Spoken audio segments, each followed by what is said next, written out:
Guys, नमस्कार। मैं रजनी, मैं आपका अपने ब्लॉग्स रजनी ब्लॉग्स में आपका स्वागत करती हूँ। आज मैं आपको होली अष्टमी के व्रत के बारे में जानकारी दूंगी। आज मैंने होली अष्टमी का व्रत रखा है। देखिए मैंने किस तरीके से अपने डेकोरेशन की है। ये देखिए, ये होली अष्टमी की फ़ोटो है। इसमें हमने कलावा, थोड़े से चावल चढ़ाए हैं, 2 लोटे रखे हैं।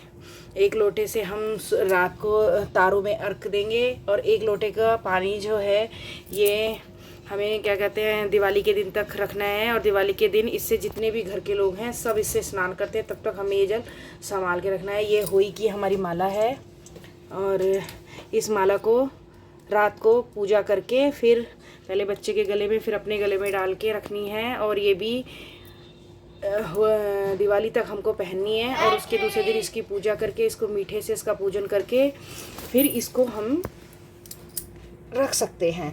अब हम इसके बाद हम अब कथा करने जा रहे हैं। देखिए अब मैं आपको इसकी कथा के बारे में बताती हूँ। हुई आठे अष्टमी व्रत के पूजन की विधि। यह व्रत करते हुए भगवान घर को चले गए। उसके बाद श्रद्धा भक्ति से न केवल अहुई माता के व्रत अपितु गौ माता की सेवा करना भी आरंभ कर दिया तथा जीवों पर दया भाव रखते हुए क्रोध और द्वेष का सर्वथा परित्याग कर दिया। ऐसा करने के पश्चात भगवान की कृपा से वे सेठ जेठानी सातों पुत्रों वाली होकर अनगिनत पौत्र सहित संसार में नाना प्रकार के सुखों को भोग कर स्वर्ग चले गए। शिक्षा: बहुत सोच विचार के बाद भली प्रकार निरीक्षण करने पर ही कार्य आरंभ करो और अनजाने में किसी भी प्राणी की हिंसा मत करो। गौ माता की सेवा के साथ साथ अहुई माता देवी भगवती का पूजन करो। ऐसा करने पर अवश्य संतान के सुख के साथ साथ संपत्ति सुख भी प्राप्त होगा।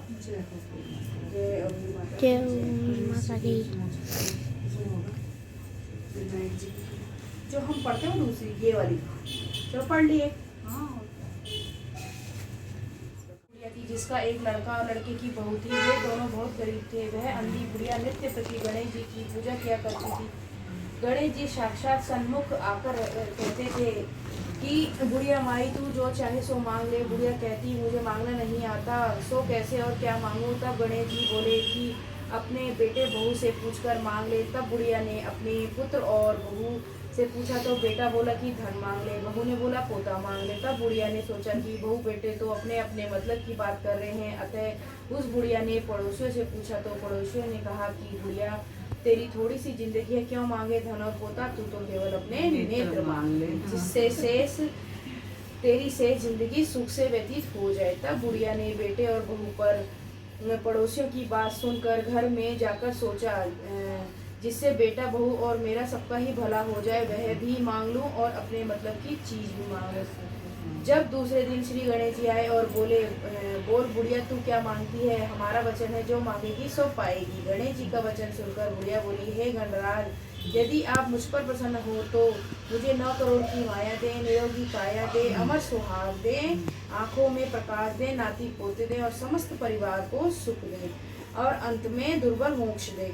बुढ़िया की बात सुनकर गणेश जी बोले, बुढ़िया माँ तूने तो मुझे ठग लिया। खैर जो तू मांगेगी वो तुझे मिलेगा, वह सभी तुझे मिलेगा। यह कहकर गणेश जी अंतर ध्यान हो गए। हे गणेश जी, जैसे बुढ़िया माँ को मांगे अनुसार आपने सब कुछ दिया है, वैसा ही सबको देना और हमको भी देने की कृपा करना। बोलो गणेश भगवान की जय। देखिए गाइस, रात की तैयारी हो गई है। अब हम तारों को जल चढ़ाने जा रहे हैं। उसके लिए मैंने छत की थाली तैयार कर ली। ये तिलक हो गया, धूप हो गई, ये पुए बनाए हैं, मीठे पुए बनते हैं इसमें। और ये सास की थाली है, इसमें 4 फीकी और पूरी और 5 मीठे पुए और सब्जी। सिर्फ इन्हीं का भोग लगता है। ये इनका बयाना निकाला है जो उनको मुझे देना है बच्चों की लंबी उम्र के लिए। ये माला है, इसे लेके मैं छत पे जाऊंगी। पहले हम तारों को अर्घ्य देकर फिर उनकी धूप बत्ती करके और जल चढ़ा के फिर बच्चों को तिलक करके ये माला पहनानी है। उसके बाद इस माला को अपने गले में पहनकर हमें दिवाली तक पहनना है इसको। चलिए हम अब छत पे चलते हैं। ओके। कान को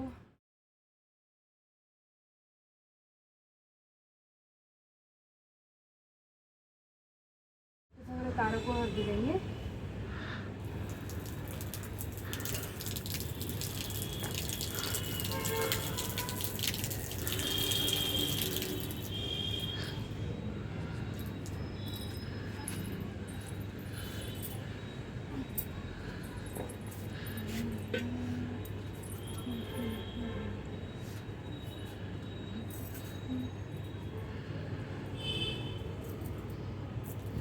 ये जो हमने कहानी सुनते समय हमारे पास चावल और दूध थे वो इनको अर्पित करते हैं।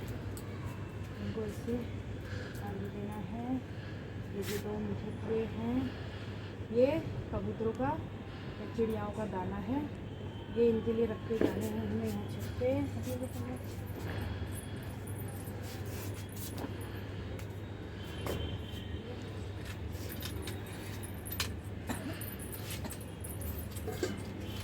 ना इधर। और जो ये माला बनाई है, सबसे पहले इसको बेटे को पहनाती हूँ। ये वैसे अधिकतर बच्चों की लंबी उम्र के लिए है, इसको विशेषतर लड़कों के लिए बोला जाता है। अब इसका तिलक लगाऊंगी इसको।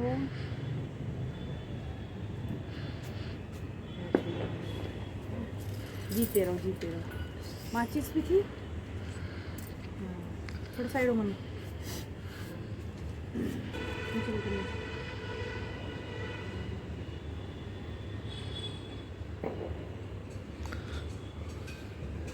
जलने तो दी नहीं। अरे मेरे हाथों पे आ जाती है ना फिर।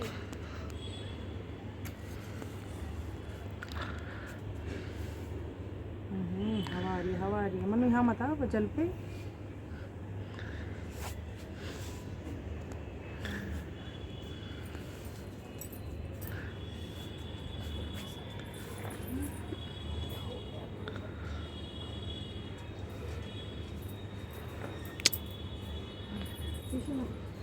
हो गया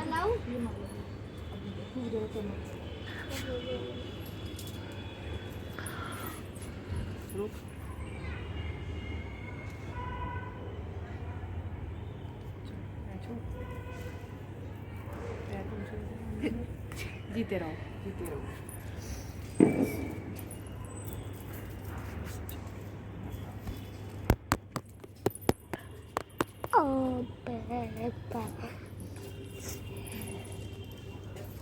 को माता अपने गले में पहनती है और ये बड़ी दिवाली के दिन तक पहनना है। छोटी गोवर्धन पूजा के दिन इसमें गुड़ से इसको भोग लगाकर फिर इनको हम संभाल सकते हैं अच्छे से रखकर। चलिए अब हमारी वीडियो क्या कहते हैं, अब आपने देखा कि कैसे होलिका हमने पूजन विधि सब कुछ किया है। अब चलिए नीचे सास को बयाना दे कर आते हैं, फिर आपसे मिलती हूँ मैं। आपको मेरी वीडियो पसंद आए तो अधिक से अधिक लाइक कीजिए, शेयर कीजिए, सब्सक्राइब कीजिए। Thank you guys. Okay bye. अगली वीडियो में मिलते हैं आप।